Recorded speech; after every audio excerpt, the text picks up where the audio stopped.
So today I'm going to be sharing my solution to this diophantine equation, and I found the problem on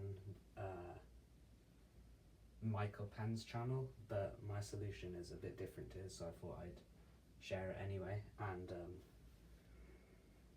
you can watch his if you want to see a different way to do it. I think it was called like a nice mixed diophantine equation, so if you want to see that, then that's on his channel. But so here's the problem. So we've got primes p and q and a natural number n such that 2 to the n times p squared plus 1 equals q to the 7.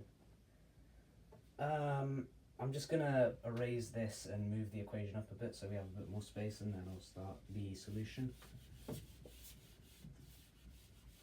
So 2 to the n p squared plus 1 equals q to the 7. So the first thing I want to notice is that 2 clearly doesn't divide the left hand side, and so 2 can't divide the right hand side, and so q is not 2, and q's a prime, so from now on we can assume that q is just odd, basically.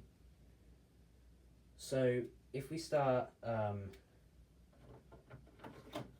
rearranging this, and we move the 1 over, we get 2 to the n p squared equals q to the 7 minus 1. And here we have a difference of 2 things to the 7th power. Obviously you can write 1 as 1 to the 7, but that factors into q minus 1, q to the 6 plus q to the 5, all the way down to q plus 1. And another thing to notice here is that since q is odd, this is an odd minus 1 is an even, and this is an 6 odds plus another odd, so it's 7 odds, which is odd. And since we have an even times an odd, this kind of means that p squared can't be 2, because we have an odd number greater than 1 times an even number, but just that odd number greater than 1 as a factor means that this side of the equation can't be a power of 2. So p is not equal to 2, so p is odd. I'll just put that up here with that q is odd. But the other important thing is that this odd number can't take any of the factors of 2, because if it takes even one factor of 2, then it's going to be an even number. So this number here, this q minus 1, will have to take all of the factors of 2, and it might take some odd factors as well. So we can get from this kind of 2 inequalities. The first one is that q minus 1 is greater than or equal to 2 to the n, because it has to take all of the factors of 2. And the other one is that all of this plus q to the 5 plus q plus 1 has to be less than or equal to p squared, because that's the only way it can get odd factors off of this side, is from p, and maybe this also takes one of the factors of p, but in any case it's less than p squared. And it's kind of easy to see from this that this one implies that q is less than p, because if q is greater than or equal to p, then clearly this side is going to be bigger than this side, so I think that's pretty clear. So I'm gonna just take this inequality and this inequality and put them at the top, and I'll erase this too because I think that's pretty clear.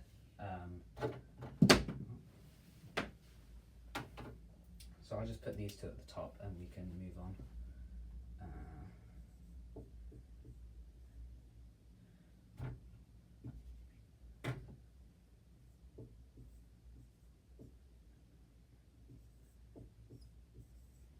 Okay, let's erase all of this and go back to here. So a property of primes is that if a prime divides, if P divides AB, then P divides A or P divides B. Or it could divide both, but at any rate you have to have this, that P divides A or P divides B. We can use that here. And in fact it turns out that one of them will take not just P but the whole of P squared. So let's imagine that P divided Q minus 1. Let's call it case 1. If P divided Q minus 1, then P would have to be less than or equal to Q minus 1, which means P would be less than Q, strictly less than Q, which clearly contradicts this. And if P can't divide this, then clearly P squared can't divide this. So therefore P squared has to divide this, because it has to divide the right hand side, so if it can't divide this, it should divide this. Which I'll write as, let's write Q to the 6 plus Q to the 5 plus Q plus 1 equals KP squared.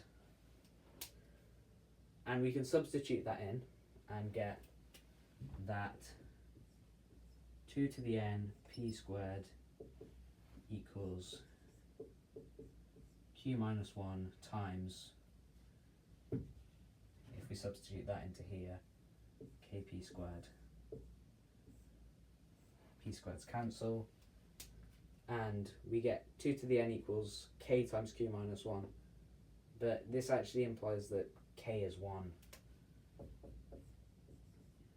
because 2 to the n has to be less than or equal to Q minus 1, and if K is anything bigger than 1, then 2 to the n will be greater than Q minus 1.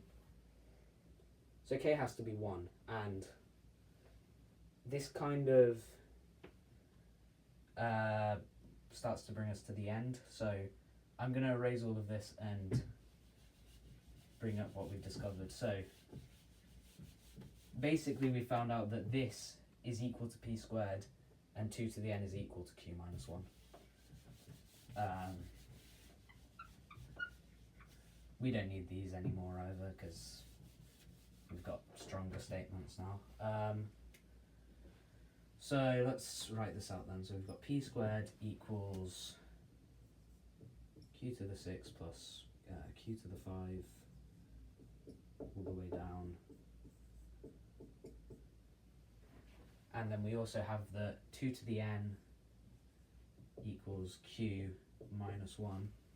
So the next, or maybe the final trick even, is to reduce these modulo 4.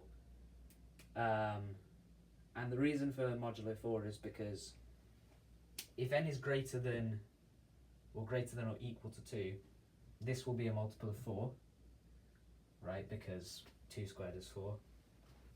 And also we have the Euler's totient function, or the Euler's phi function, phi of 4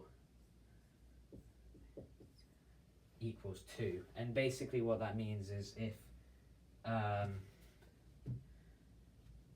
if A is relatively prime to 4,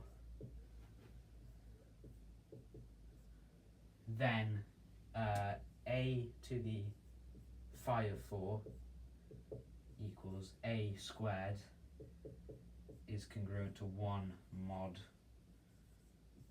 4. If you've heard of Fermat's little theorem, this is like the generalization, I guess, of Fermat's little theorem. But we can use that here because we have kind of a lot of, well, you know, cube 6 is a multiple of 2, so that will reduce and stuff. So we can go through this, and this is where the Q and P not being equal to 2 is important, because if they're not equal to 2, then they're pretty obviously going to be relatively prime to 4. So let's assume that n is greater than 1.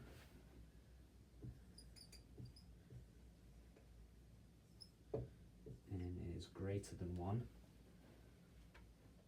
Well, we can reduce this mod 4, and we can see what we get. So p squared mod 4 will be 1 is congruent to q to the 6 will be 1, q to the 5 will be q,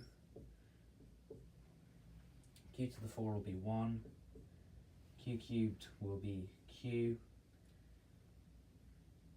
q squared will be 1 plus q plus 1 mod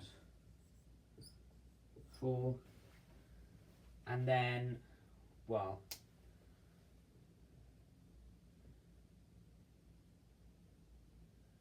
we've got 4 ones, so those add up to 4, and mod 4 those cancel. So we have 3q is congruent to 1 mod 4. The inverse of 3 mod 4 is 3, so multiply both sides by 3 and you get this. Now if we reduce the other one mod 4, well, we would get q equals 2 to the n plus 1. And since we're assuming n is greater than 1, this would go away mod 4, and so we'd get q is congruent to 1 mod 4. But that's obviously a contradiction, because if you combine those, you get 3 is congruent to 1 mod 4.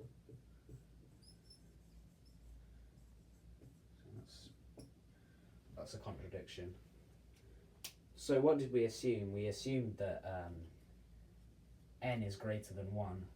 So that must be the flawed assumption. So in other words, we've shown that n equals 1. So if n is equal to 1, then obviously it's pretty easy to solve for q now. You do 2 to the 1, 2 to the 1 is just 2, plus 1 is 3. And then the kind of final step is to plug these back into here, into our top equation. So we have, well, n is 1, so that's 2p squared plus 1 equals q to the 7, or sorry, 3 to the 7. And I'll let you do this, it's quite easy to check, but if you rearrange this, you can work out 3 to the 7, you subtract 1, you divide by 2. You do all of that, you can bound it in between, I can't remember the numbers I used, I think it was maybe 31 and 37 squared, so it might have been 29, I can't quite remember, but is less than 3 to the 7 minus 1 over 2 is less than 37. And that means it's bounded in between two prime squares, and so it can't be a prime square. Two consecutive prime squares. So what you actually end up finding is that this equation has no solutions.